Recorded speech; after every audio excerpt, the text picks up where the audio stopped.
As someone who has predominantly dated outside of their race since I was in high school and I'm currently 30 years old, I have had a lot of meet the parents, meet the family moments in my life, and I actually have another moment like that coming up really soon, which I'm very, very excited about.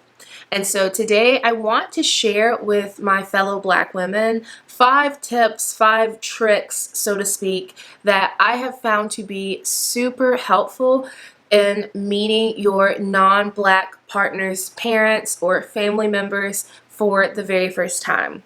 And as always, I'm focusing on relationships between Black women and white men because those are the relationships that I have been in. And I don't really like to speak to things that I have never personally experienced. And so without further ado, let's just jump right into the video. So the first thing that I always want to know when I'm meeting my non-Black partner's parents or just family members for the very first time, I always want to know whether or not my partner has let his family know that I am a Black woman. That is very, very important to me, and it's important for a few reasons. So I have found asking my partner whether or not they've informed their family that I'm a Black woman to be really helpful because it allows me to see where my partner's headspace is and where their family members' headspace may be as well. And I've had this go in several directions. I have had situations where my partner did not tell their family because they didn't care, and so they figured that their family wouldn't care, and they were absolutely correct, and their family didn't care, and everything went along swimmingly. I've also had situations where my partner did tell their family members in advance and their family didn't care, but when I arrived it was kind of clear that their family had done extra things. They had kind of gone out of their way to make sure that I would feel comfortable, and in that situation everything went swimmingly as well. But I have also had situations where my partner did not tell because they didn't care, right? Like they didn't care that I was a Black woman. And so they assumed their family didn't care, and they were wrong. And their family was like noticeably shocked. In that one particular situation, things still went well, but it was just clear that like their family members were caught off guard. And then I've had situations where my partner didn't tell because they were afraid, because they knew that their family members would be biased, and they knew that that their family members might say things or do things that would make me very uncomfortable. And when the time came for me to meet their family members, they were absolutely right, and it was very uncomfortable for me. And I want to add that in those last situations that I mentioned, those were my personal cues, my personal markers that let me know at the time that it was time for me to exit stage left out of that relationship, because I'm a good person. I'm a nice girl. I'm a loving girl, and I should not be someone's secret, and I also shouldn't be a source of embarrassment for someone. So the second tip that I want to emphasize for Black women who are meeting their white partners' families for the very first time is to just be your most authentic self. Now, when I say be your most authentic self, I don't mean that you should, show up, just start swearing everywhere, or be super sexually explicit and inappropriate. Obviously, treat the situation as you would when you are meeting any type of strangers, right? Like, be polite. Be respectful. You're coming into someone's home, or you're going into like a restaurant, like you're doing something where you're entering into a space most likely that is not your space. And so you do want to just present yourself nicely, but you want to do that really in any situation, right? So like that's nothing new. But when I say be your most authentic self, I mean truly be who you are, and don't fall victim or start trying to like tone down or dull down or mute your Blackness. Like, you are a Black woman, and Blackness is different for everybody. But don't feel that just because you're around a bunch of white folks that you have to change who you are. You need to feel comfortable in who you are. And if you don't feel comfortable, that's another point that we're going to get to, but that's a red flag in and of itself. And I do not believe in, especially as a Black woman, I don't believe in toning down or diminishing my Blackness to make myself more digestible for white people. I just personally don't believe in that. And so be your most authentic self. Your partner's family wants to get to know you for who you are. And you don't want to present yourself in one way that's not authentic to who you are, but they think that's who you are. And then later on down the line, they find out who you really are, and there's conflict that arises because of that. So just be your most authentic self. Be who you are. Don't tone down who you are. Again, be polite, be respectful, but be authentic. And speaking of first impressions and wanting to make sure that you're polite, that you're respectful, that you're putting your best foot forward, I know that it's really tempting to want to just do the most, to make yourself the most appealing, the most alluring, the most intriguing, just the most, again, digestible and palatable. I understand wanting to do that. But at the same time that you are putting your best foot forward and you are trying to make a good impression, I really want you to focus. This is my third tip. I think this is my third tip. Pretty sure we're on the third tip. I want you to focus on, what do you think? What impression are your partner's family members making on you? Don't just hyperfixate on the impression that you're making on them. Really consider, what is the impression that they are making on you? Now, I want you to remember this. Your partner in some way, shape, or form is permanently connected to his family. You are not. You do not owe his family anything, especially in the early stages of you two dating and you getting to know him and you also getting to know his family. I know as like the outsider, it's really tempting to want to just be accepted, to just want his family to accept you. And yes, again, you should be warm, you should just be loving and fun and your best self. You should put forward your best self.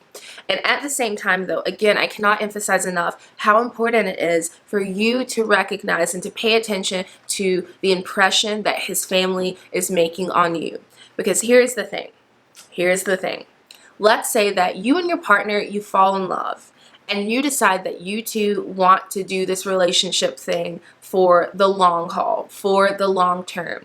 You want to merge your lives and you at some point maybe even want to create your own family together someday. Remember that when that happens, when you merge your life with your partner, his family, if he's close to his family, right? Like if he has a connection to his family is a part of the package. And so that means that those precious moments, like those once in a lifetime, those moments that you will take with you to the end of your life, those precious, precious moments, his family will likely in some way, shape, or form be a part of that. So let's say that you and your partner decide to get married and you have a wedding. Unless you two elope, then guess who's going to be there? His family. You and your partner decide to have children together.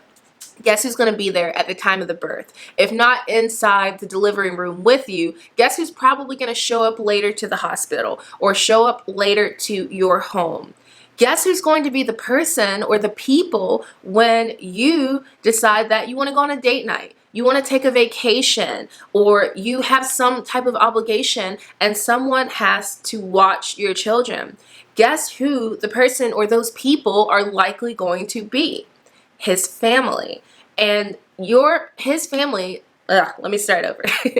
His family members are also, due to their proximity, whichever proximity that you and your partner allow to your children, that proximity means that your children are going to be learning values, learning lessons, just going to be learning things again from his family.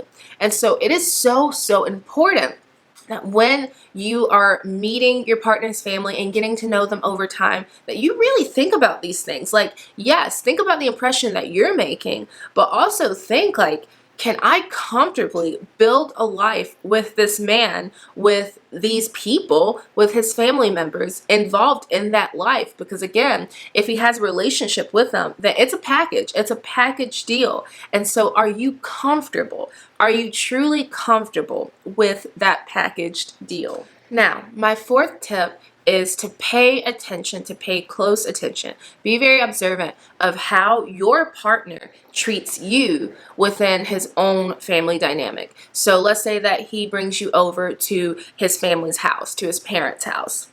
How does he treat you around them in comparison to how he treats you when it's just the two of you, or when it's just the two of you plus your mutual friends? What are the changes? Like, what are the differences? What are the similarities?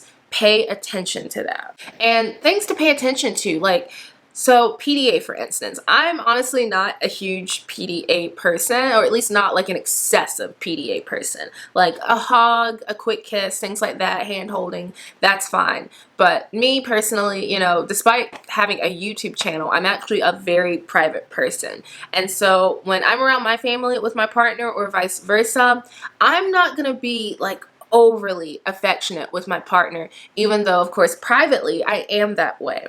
So I just want you to pay attention though to how does that shift? Like, yeah, it's natural for your partner to maybe draw back a little bit, but like, does he draw back a lot to the point where when he's with his family, you almost question if you two are even in a relationship, or if you're just like the buddy he brought over?